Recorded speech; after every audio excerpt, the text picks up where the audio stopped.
اب ہم آپ کو اصحاب القریہ کا قصہ سنائیں گے۔ اصحاب القریہ کا قصہ اللہ تعالیٰ نے سورہ یاسین میں بیان فرمایا ہے۔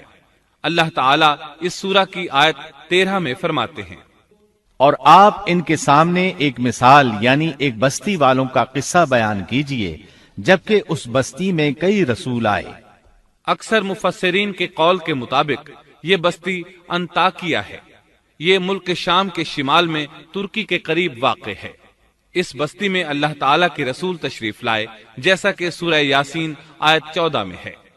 جب ہم نے ان کے پاس 2 رسولوں کو بھیجا۔ ایک ہی وقت میں 2 نبی دونوں دعوت پیش کرتے ہیں، لیکن ہوا کیا؟ اللہ فرماتے ہیں، سو ان لوگوں نے اول دونوں کو جھٹلایا، پھر ہم نے تیسرے سے تائید کی، سو ان تینوں نے کہا کہ ہم تمہارے پاس بھیجے گئے ہیں۔ مطلب یہ کہ 3 نبی بیک وقت انہیں اللہ کا پیغام سناتے رہے۔ ایک قول کے مطابق ان تینوں کے نام صادق، صدوق اور شلوم تھے۔ واللہ عالم۔ انہوں نے اپنی قوم کو توحید کی دعوت دینی شروع کی، انہیں ڈرانا شروع کیا اور یہ اعلان بھی کیا، ہمارے ذمے تو صرف واضح طور پر پہنچا دینا ہے، تمہیں ہدایت سے سرفراز کرنا ہماری ذمہ داری نہیں، ہدایت صرف اللہ تبارک و تعالی کے اختیار میں ہے۔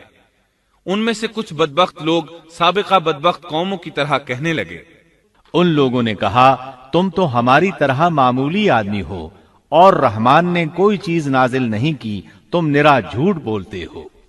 انبیاء کرام ان لوگوں کو دعوت حق دیتے رہے، توحید کا پیغام سناتے رہے، لیکن وہ لوگ اپنے کفر ہی پر ڈٹے رہے۔ انہوں نے کہا کہ ہم تو تمہیں منحوس سمجھتے ہیں، اگر تم باز نہ آئے تو ہم پتھروں سے تمہارا کام تمام کر دیں گے اور تمہیں ہماری طرف سے سخت تکلیف پہنچے گی۔ پہلے تو انہیں منحوس قرار دیا، پھر سنسار کرنے کی دھمکی دی، سخت سزا کی باتیں کرنے لگے۔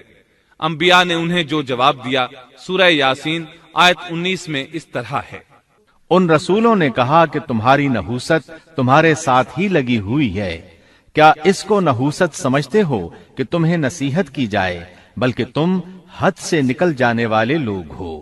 مطلب یہ تھا کہ تم سابقہ قوموں سے بھی آگے بڑھ چکے ہو، ان تمام حدوں کو پھلانگ چکے ہو جن کی وجہ سے سابقہ قومیں تباہ و برباد ہوئیں۔ اب تم نے اس آخری حد کو چھو لیا ہے جس پر عذاب آ جایا کرتا ہے۔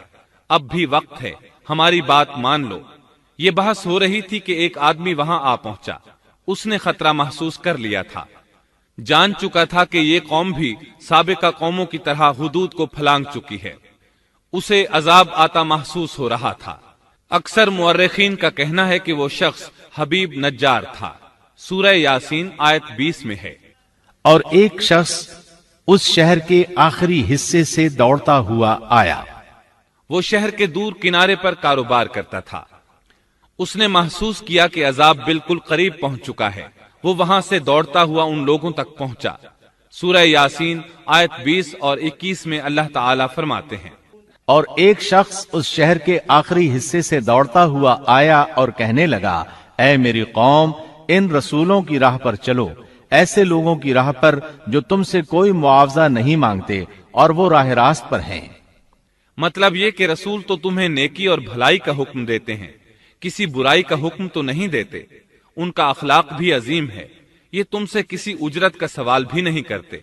اس کے بعد اس نے جو کہا آیت 22 اور 23 میں مذکور ہے، اور مجھے کیا ہو گیا ہے کہ میں اس کی عبادت نہ کروں جس نے مجھے پیدا کیا، اور تم سب اسی کی طرف لوٹائے جاؤ گے۔ کیا میں اسے چھوڑ کر ایسوں کو معبود بناؤں کہ اگر رحمان مجھے کوئی نقصان پہنچانا چاہے تو ان کی سفارش مجھے کچھ بھی نفع نہ پہنچا سکے اور نہ وہ مجھے بچا سکیں۔ یہ جھوٹے معبود تو مجھے بچانے یا چھڑوانے کی ذرا بھی طاقت نہیں رکھتے۔ اگر اللہ تعالیٰ مجھے کسی طرح کی تکلیف پہنچانا چاہیں تو یہ میرے کچھ بھی کام نہیں آ سکتے۔ سورہ یاسین آیت 24 اور 25 میں آتا ہے، پھر تو میں یقیناً کھلی گمراہی میں ہوں، میری سنو، میں تو سچے دل سے تم سب کے رب پر ایمان لا چکا۔ یہ باتیں سن کر قوم کے لوگ غصے میں آ گئے اور کہنے لگے، اچھا کیا تو بھی ان کے ساتھ ہے؟ غصے میں اس پر پل پڑے اور نیچے زمین پر پٹخ دیا۔ لوگ اسے مارنے پیٹنے، اس کے اوپر چڑھ کر کودنے لگے۔ ابن عباس رضی اللہ عنہما بیان کرتے ہیں کہ اس کے پیٹ پر چڑھ کر کودنے لگے، یہاں تک کہ اس کی آنتیں باہر نکل آئیں۔ بالآخر انہوں نے اسے شہید کر دیا۔ سورہ یاسین آیت 26 میں ہے۔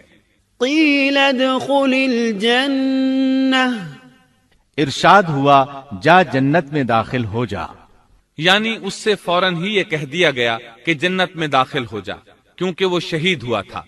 یہاں اللہ تعالیٰ نے بات کو بہت مختصر بیان کیا، پوری تفصیل بیان نہیں کی کہ انہوں نے اسے پکڑا، مارا، پھر شہید کیا، اور اس کے بعد اس کے لیے حکم ہوا کہ جنت میں داخل ہو جا، اور یہ بالکل واضح بات ہے۔